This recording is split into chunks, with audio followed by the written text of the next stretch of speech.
What's up, people? Welcome to Rojas Media.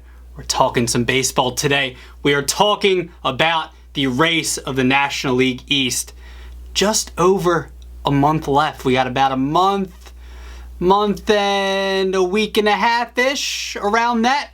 But it's a very tight race. Yes, the Braves have been really hot, and the Phillies have not, and the Mets have really not.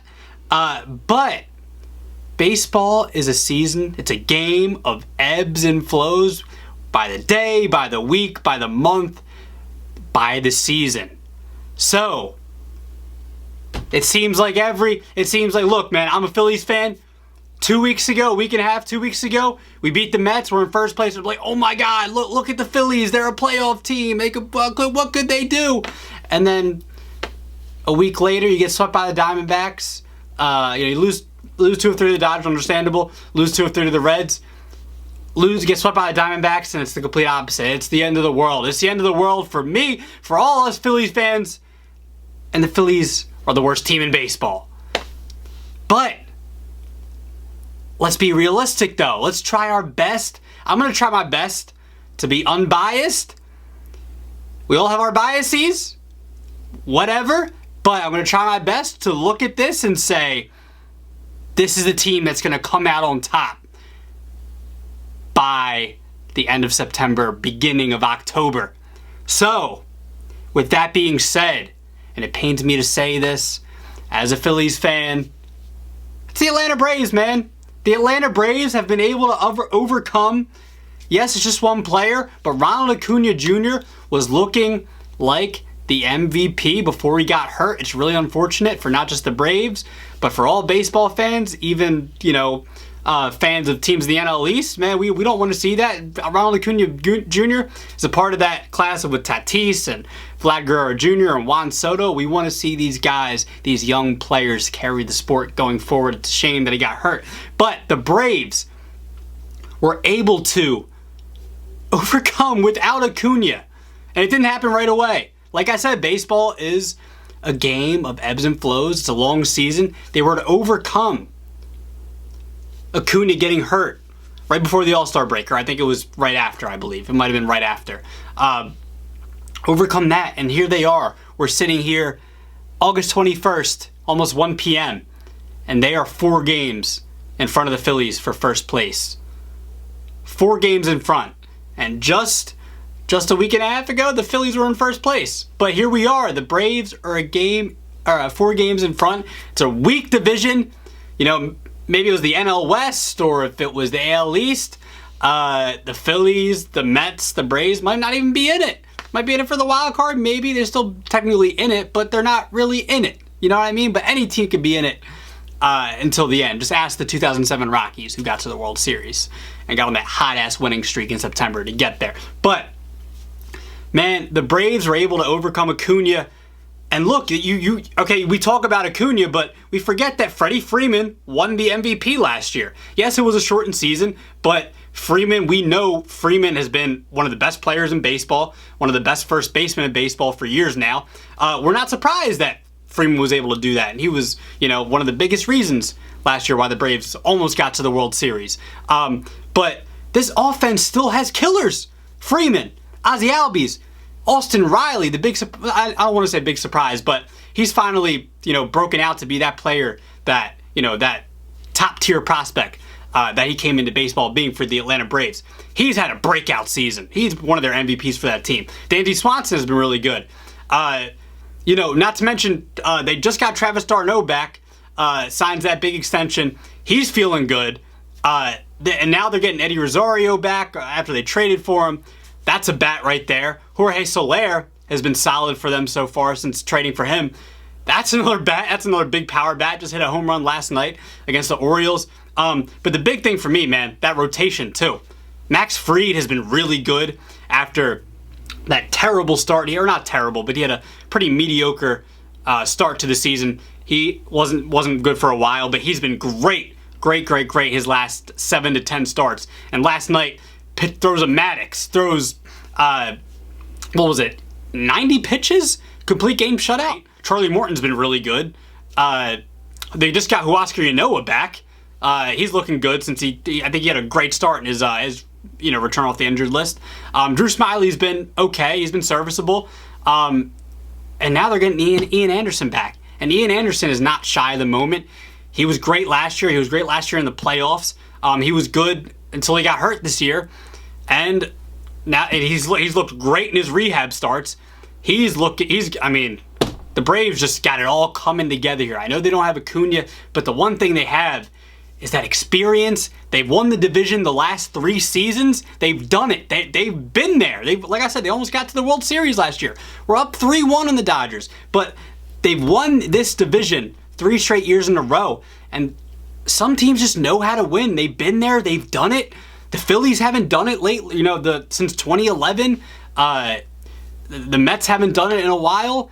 The Braves just know what they're doing. You've got guys of Freeman, like I mentioned, Swanson, Albies, Fried, Ian Anderson. I know he's rookie, but last year, they got guys. The core there, even without Acuna, the core there. They've done this. They know what it takes. Now I know it's August 21st, and anything can happen. And I'm not saying the Braves are going to run away with the division. I'm not saying that by any means. I think it's going to be close. I'm not saying the Braves are all of a sudden on a 100-win team. They're going to go on a crazy win streak at the end of the year. But because their bullpen's okay. Losing Melanson this year to the Padres, I think, was big for them. He's one of the best relievers in baseball. Losing him was big, but the Phillies have a really bad bullpen. The Mets have a good bullpen, but the Mets just got too much going on, man. They need DeGrom back. They need David Peterson. Their offense has been terrible. Now, anything can happen. Now I mentioned the Mets. Anything can happen. Look, Michael Conforto can decide that he wants to be the player he's supposed to be and play for a big contract. But really for them, it's really been Pete Alonso who's been I don't even want to say carrying them. He hasn't really been carrying them. He's just been hitting really well, and the rest of the offense just hasn't been good. And you can see the frustration with them. Francisco Lindor hasn't been what they wanted him to be this year. Since they got, at least on the offensive side, since they got Javi Baez, he's been terrible at the plate for them. He will come back, but who knows what he's going to be at the plate for them, if he's really going to be able to contribute. Him and Lindor are great defensively, and that's great, but they need their bats. They're second to last in runs scored. Discussed this with Matt on the last episode. I'll drop the link to that in the description. But second to last in runs scored in the National League isn't going to cut it. And this is a team with talent. McNeil, Alonso, who's been hitting well, Lindor, Baez, Dom Smith, who had a good year last year, Conforto, who's been terrible. These are all names. Now, could the Mets make a run? Anything can happen, right? If the offense decides to just click at the right time, finally, then maybe. But not the way they've been hitting. I just don't see a way for them to really be in the mix. I really think it's going to be the Braves and the Phillies down to the last week and a half. Big thing for the Phillies, man, Aaron Nola. Aaron Nola, I really thought about it today, was maybe this isn't the perfect comparison, but, Max Fried didn't have a good start to the season, had a mediocre start. Same with Aaron Nola. Aaron Nola's pitched well at times this year. But Fried has picked it up in the last 7 to 10 games, and it seems like he's got it rolling now. Nola hasn't been able to figure it out. I kind of look at it from that perspective. Fried's been that guy for them. I'm not saying Fried's the biggest reason why they're at where they're at right now, but Nola's a huge X factor. He needs to pitch well. I don't even know, does he really need to be in 2018 Cy Young form? They just need him to kind of pitch in between that and what he's been this year to at least give them a chance. You have to give your team a chance. You can't just be Wheeler, Gibson. Hopefully they can get Eflin back soon. I don't know what the timetable on him is.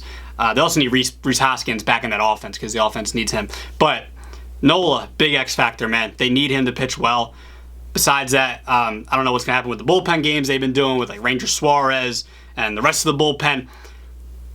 I don't really know how it's going to work out going forward. It's worked out okay for the most part. But, Kyle Gibson, hopefully he keeps it rolling. What he's done for the Phils so far, he's been solid. He's been good. I think he's been a good number 3 starter, what they need him to be. But Nola, at this point, just be a good number 2 starter. Zach Wheeler's been incredible this year. Has had some mediocre outings the last month-ish.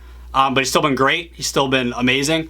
But they need Aaron Nola to pitch well, man. They need Aaron Nola to pitch well. They need Bryce Harper to keep hitting like an MVP. And they need Rhys Hoskins back in the lineup. Looks like they're going to get him back soon. They need Rhys Hoskins. But I see it panning out to where the Braves and the Phillies, maybe the Braves cool off a little bit. Maybe the Phillies do get hot. And they regain first place. But trying to predict the rest of the season, if I had to pick one, I'm going to say Braves win the division by like 2 or 3 games. I'm not going to say it comes down to the last day. I just think the X factor, man, them getting Ian Anderson back, them adding the bats of like Rosario, Soler, Freeman can kind of, we'll see. Sometimes MVPs, come into form in September. Maybe Freddie Freeman just decides, like, screw this, we're running away with the division, or even just screw this, I'm hitting well, and I'm making sure we get to the playoffs, even if it's just by a hair. I can see that happening. Freddie Freeman's won the award. Like I said, been one of the best hitters in baseball. I see that kind of thing happening. And the Braves, to me, they have that it factor as far as, like, they know how to win. Even if it's not winning 95 to 100 games, even if it's going to take 85 to 86, I see the Braves just being confident in getting that done. That's how I see it, man. I see the Braves. I'm not saying the Braves I'm not saying the Mets finished 10 games out of first place, but I see them kind of, heading back a little bit behind the Phillies and Braves. But let me know who you have winning the division. Is it the Phils? Is it the Mets? Could it be the Mets? Because you know what, man? The Mets have a lot of talent. Like I said, they decide to get it clicking at the right time, even without DeGrom. But let me know. I want to know. Am I right? Am I wrong? Is it the Braves? Do the Braves run away with it? Is there any team that could actually run away with this division? Is it not the Braves? Tell me. I want to know. Let me know in the comments.